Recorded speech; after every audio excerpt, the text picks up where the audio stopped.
In 2025, a dollar bill in your hand won't even buy you a bottle of water. But back in 1970, it was a real golden ticket. That single piece of paper could feed you for a whole day, fill up your gas tank, and even buy a few dreams. It was the final year of the golden era before inflation took it all away. Today, let's look back at 20 items that will make you tear up with nostalgia.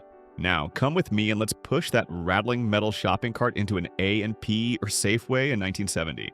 Can you smell the freshly waxed floors and the scent of roasting coffee right at the entrance? Look at your receipt. With just a single $1 bill, we're going to fill our cart with the essentials for a standard American family. Bread. White clouds in a plastic bag. First, let's stop by the bread aisle. In 1970, a loaf of white bread wasn't just food, it was a symbol of being modern. Do you remember those Wonder Bread bags with the bright red, blue, and yellow balloons? Or maybe your family preferred Sunbeam. In 1970, a loaf of sliced bread cost only about 20 cents.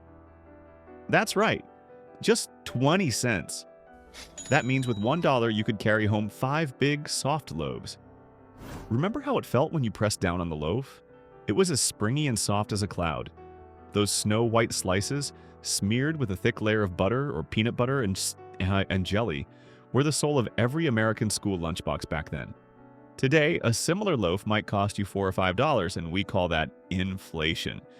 But in 1970, $1 could literally feed your whole family bread for an entire week. Fresh milk. The pure white flow. Next, we need something to go with that bread, right? Let's look in the dairy case. 1970 was an interesting turning point. The milkman's truck was still rattling down the streets in the early morning, leaving clinking glass bottles on the porch. But in the supermarket, plastic gallon jugs were starting to take over. 1 gallon of milk in 1970 cost about 50 cents. So your dollar bill would trade for 2 gallons of fresh milk. Remember the rich taste of milk back then? The kind where you'd sometimes find a layer of cream at the top of the bottle? It wasn't watery like the skim milk we see today. A cold glass of milk poured from the jug, enjoyed with cookies after school, that was the taste of care, of a mother's touch, and of a time when everything felt more real than it does now. Eggs. Cheap energy. If you wanted a hearty American breakfast, you couldn't skip the eggs. In 1970, eggs came in those flimsy, gray, molded paper cartons that you had to carry very carefully so they wouldn't break on the way home. A dozen eggs back then only cost you about 33 cents. Do the math. $1 brought home 3 dozen eggs, 36 eggs in total. You could have fried eggs, scrambled eggs, or baked cakes all week without worrying about the price. Back then, nobody cared about cage-free or organic. Eggs were just eggs with deep yellow yolks and a rich flavor, bought from local grocery stores where everyone knew your name. Bacon. The sizzle of happiness. And finally, to complete the legendary 1970 breakfast, we need bacon. Nothing woke up an American home on a Sunday morning better than the rich aroma of bacon frying in a cast iron skillet. In 1970, a pound of premium bacon cost about 70 to 80 cents. With $1, you still had change left over after buying a full package, enough to fry it up golden and crispy for the whole family. A slice of bacon in 1970 was thicker, had less water, and carried the natural scent of oak smoke. It wasn't a luxury for special occasions. It was the standard of a good, full life. Do you remember the smell of bacon and fresh coffee wafting through your house on a Saturday morning in 1970? Who was the cook in your family back then? Your mom, or maybe your grandma? Let us know in the comments below. I'd love to hear your stories. Leaving the essentials behind, let's move toward the treat yourself aisles. You know, life in 1970 wasn't just about bills and chores. It was about the little joys you could get with just a few coins in your pocket. It was the smell of roasted coffee, the sweetness of a melting chocolate bar, or the cold sting of a glass soda bottle on a summer noon. With $1 in your hand in 1970, you were truly a big spender in this section. Folgers coffee, the best part of waking up. Let's stop for a moment at the coffee aisle. Do you hear that familiar sound? Not the roar of a modern espresso machine, but the happy beep beep of a percolator dancing on the stove. In 1970, coffee didn't come in thin plastic bags or expensive K-cups. It came in sturdy, heavy tin cans. A can of Folgers or Maxwell House, a full 1-pound, 16-ounce can, cost about 80 to 85 cents back then. When you used a can opener to pop it open, a long hiss would sound. The sound of freshness and vacuum-sealed beans waiting to wake up the whole house.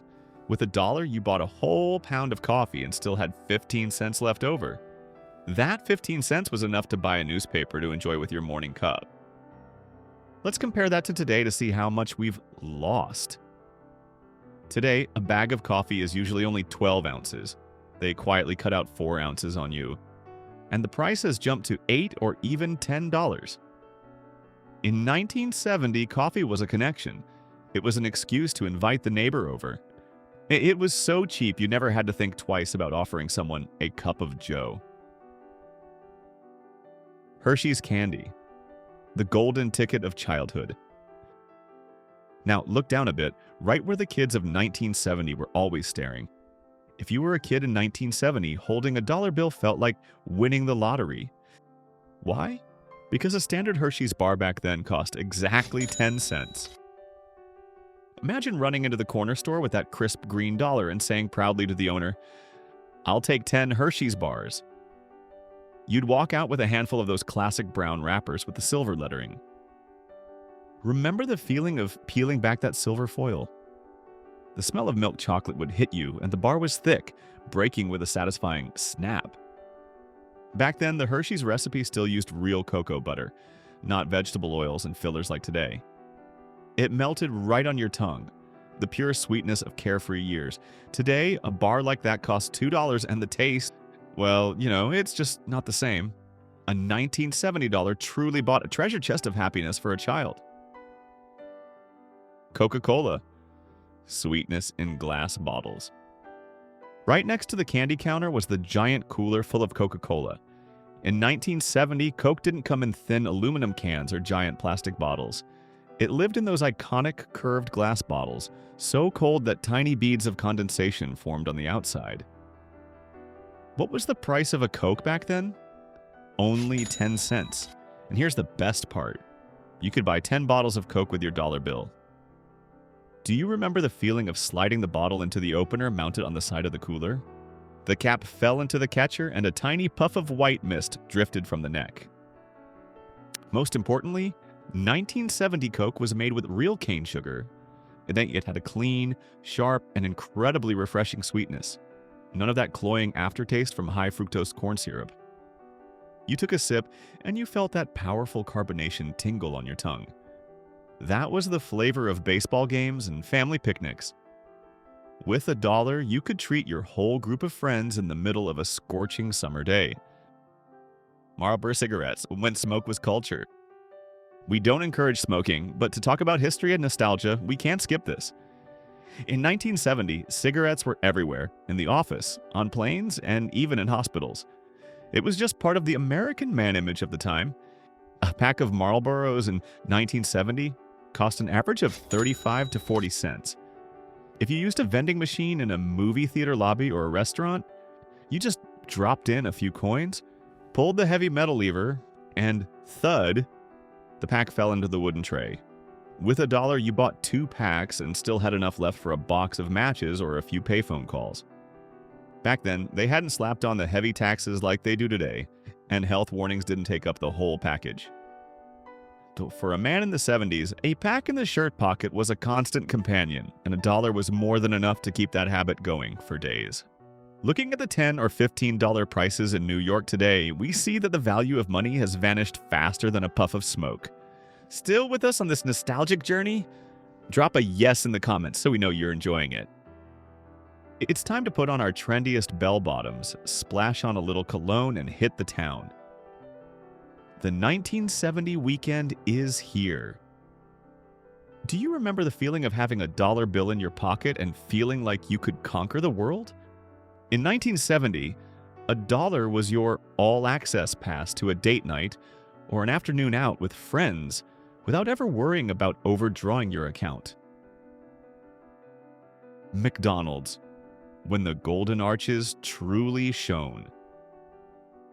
The first stop for every American teenager in 1970 was under the golden arches of McDonald's. But wait, forget those modern stores with touchscreens and sky-high prices. Imagine standing at a simple counter where the menu only had a few items, but every one of them was a legend. In 1970, how much was a standard burger? Only 20 cents. A bag of crispy fries was 15 cents, and a cold milkshake was 20 cents. Quick math.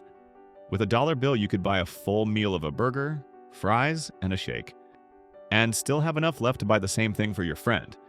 $1 could literally buy happiness for two people. And there's a secret the younger generation will never know. McDonald's fries in 1970 tasted 10,000 times better. Why?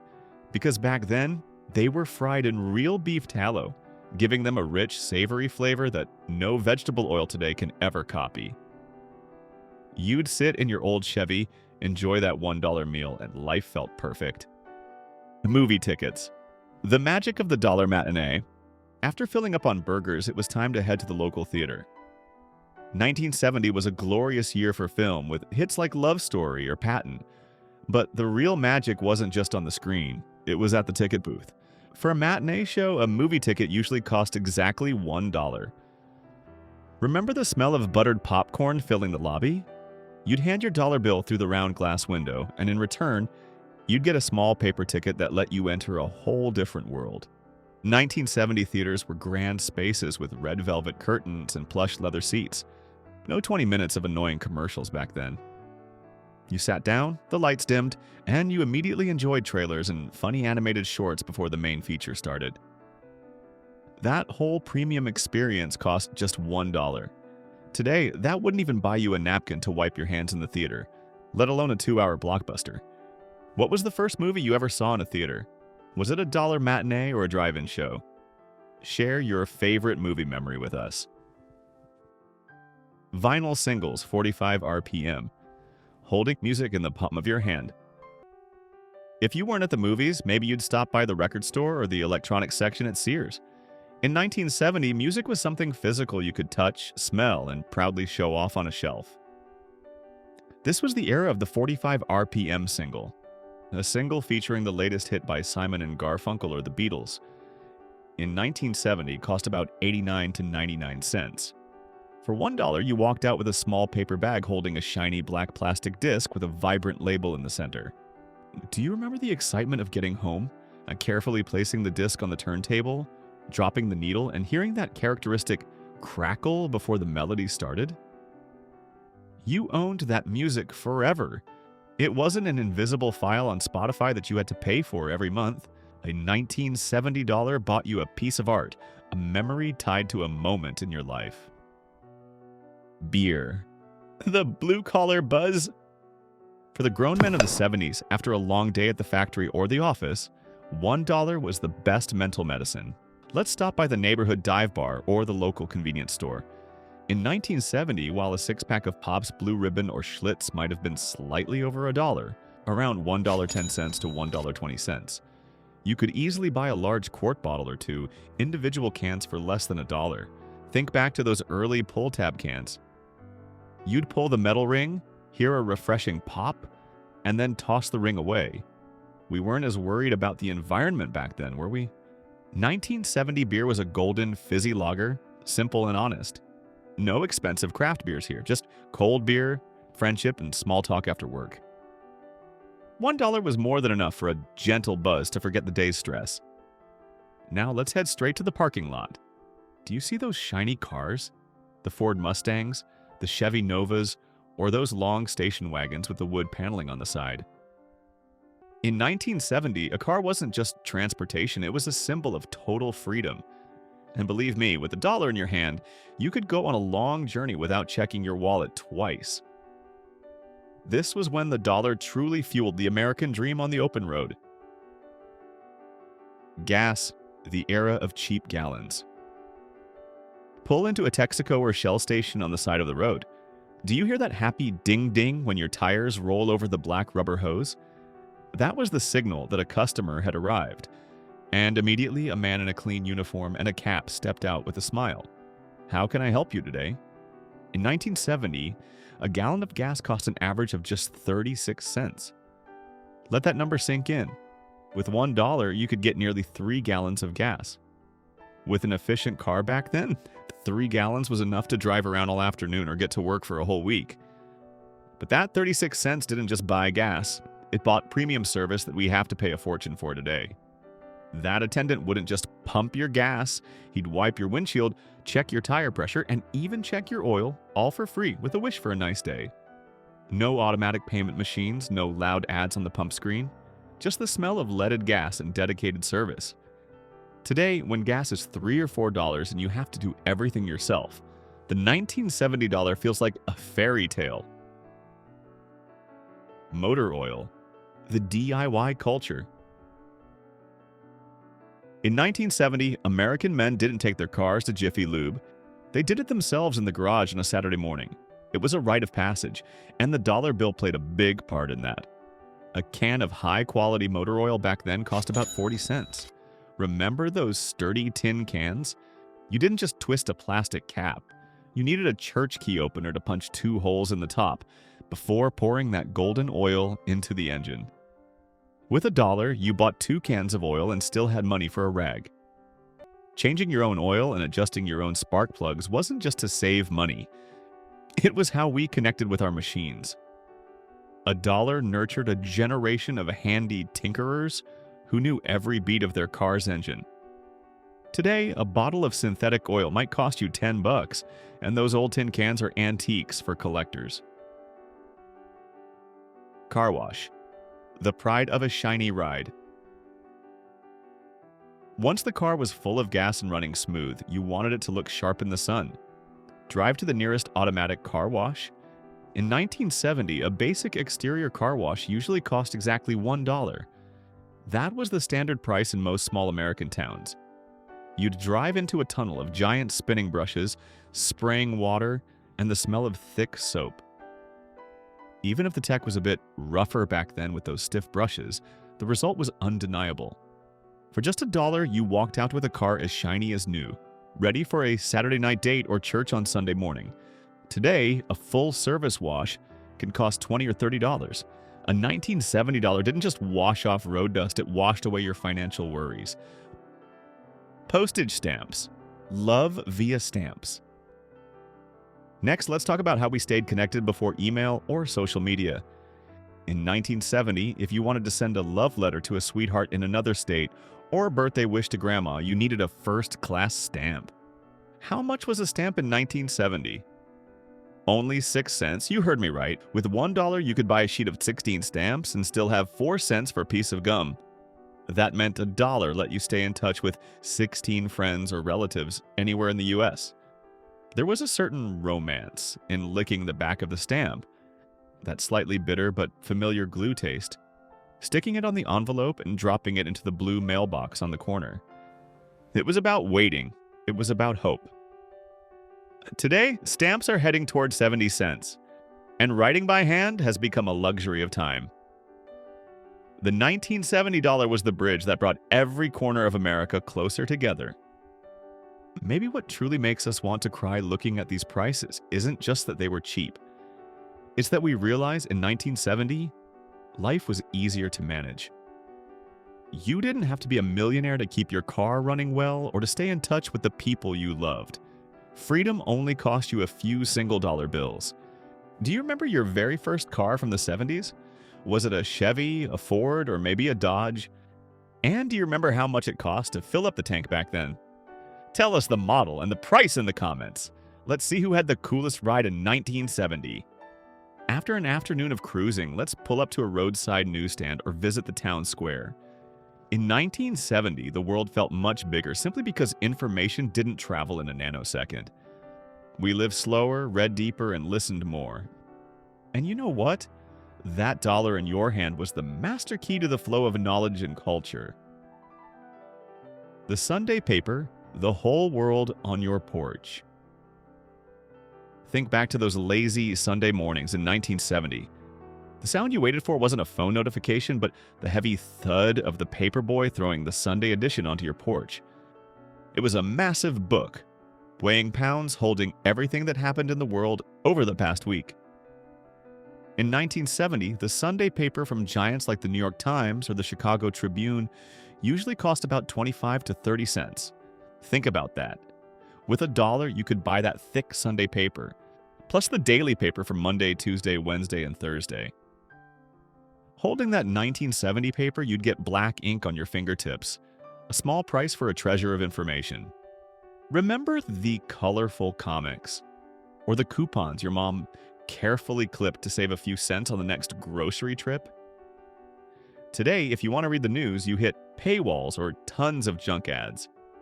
In 1970, $1 bought you silence, understanding, and a peaceful morning over coffee. Life and Time magazines, windows to the world. If newspapers were the breath of the day, magazines like Life, Time, or Look were the living art museums of the 70s. This was the golden age of photojournalism. Striking color or haunting black and white photos told us about the war in Vietnam, the first steps on the moon, or the exploding hippie culture. A copy of Time or Newsweek in 1970 had a cover price of 35 to 50 cents. With $1, you could own 2 glossy, fresh-smelling magazines. Holding a large format Life magazine, flipping through those smooth pages and admiring those powerful images was almost a religious experience. It wasn't like scrolling Instagram and forgetting it 3 seconds later. Those 1970 stories stayed in your mind. They shaped your view of the world. $1 then didn't just buy ink and paper. It bought experience and empathy for lands halfway around the world. The payphone. A dime for a lifeline. Today, we carry the whole world in our pockets. But in 1970, if you were out and remembered you needed to call your wife to say you'd be late, or wanted to grab a beer with a friend, you had to look for those familiar blue or red phone booths. There's a sound Gen Z will never understand. The clink of a dime dropping into the slot of a payphone. In 1970, a local call cost exactly 10 cents. Your dollar bill could be traded for 10 dimes, meaning 10 phone calls.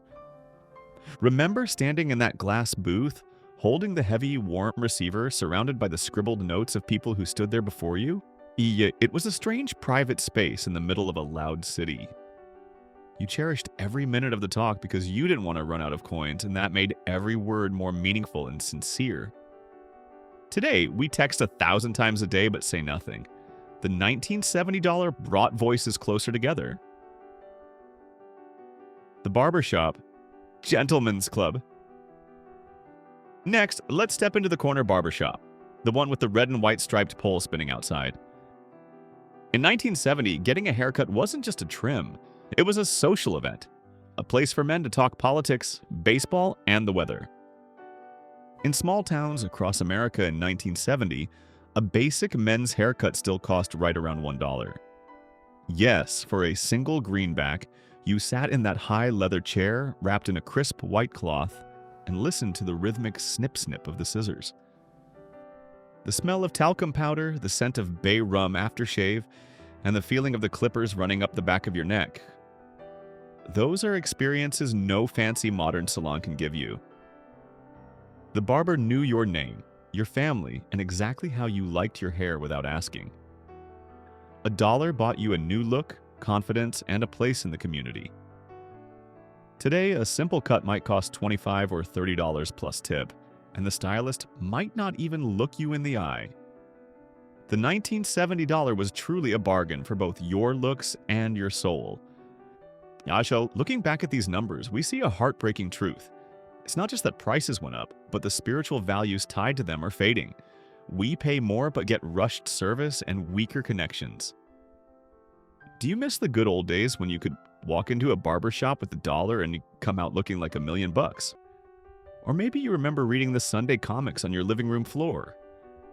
Tell us in the comments what you miss most about the 1970s social life. We love hearing from you. We've spent the afternoon walking through 1970, from the supermarket to the gas station to the movies. We've seen how powerful that dollar bill was. But to really understand why these numbers make us cry, we have to look at the bigger picture. Because price is only half the story. The other half is, how long did it take you to earn that dollar? and why, even though we have more dollars in our wallets today, do we feel poorer than ever? Minimum wage and the value of labor. Let's look at the 1970 job market. If you were a student working part-time at a department store or a new worker in a trade, the federal minimum wage was about $1.45 to $1.60 per hour. Sounds low, right? But do the math. With 1 hour of work at the lowest pay, you could buy 4 gallons of gas, 3 dozen eggs, and still have enough for a McDonald's burger. In other words, your labor in 1970 had massive weight. It only took about 37 to 40 minutes of work to earn that dollar bill we've been spending all afternoon. Today, the federal minimum wage is stuck at $7.25 in many states, while a gallon of gas is $3.50 and a dozen eggs are $4. A young worker today has to work nearly an hour just to buy what their grandfather got in 10 minutes. That is the silent theft of time that inflation has committed against us. Purchasing power and the number trap. In 1970, the median income for an American household was about $9,800 a year. A brand new car cost about $3,500, and an average house was between $23,000 and $26,000. Look at that ratio. A house was only about 2.5 times a family's annual income. What does that mean? It means in 1970, a family only needed one breadwinner, usually the father, to own a home, a car, raise the kids, and still have money for a vacation every year. The 1970 dollar carried stability and hope. It allowed a man to come home with pride because he could provide. Today, even if a household earns $70,000, house prices have shot up to $400,000 or $500,000. Both husband and wife have to work themselves to exhaustion, yet the dream of a home is still far away. When we cry for the 1970 dollar, we are crying for a lifestyle of peace and self-control that was taken from us. The 1971 milestone, when the anchor was pulled up.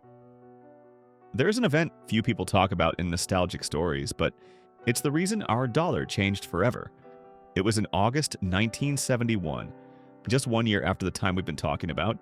President Richard Nixon officially closed the gold window, ending the exchange of US dollars for gold. From that moment on, the dollar was no longer backed by anything physical. It became fiat money, and governments could print it in unlimited amounts. And the more money that's printed, the less value each dollar in your pocket has. The 1970 dollar was the last remnant of a currency that actually had value. Don't forget to hit the subscribe button and turn on notifications for Back to Yesterday. We'll keep turning the pages of history, looking at old relics and the values that built the soul of America. Goodbye for now, and I'll see you on our next journey where the past is always waiting to be told again.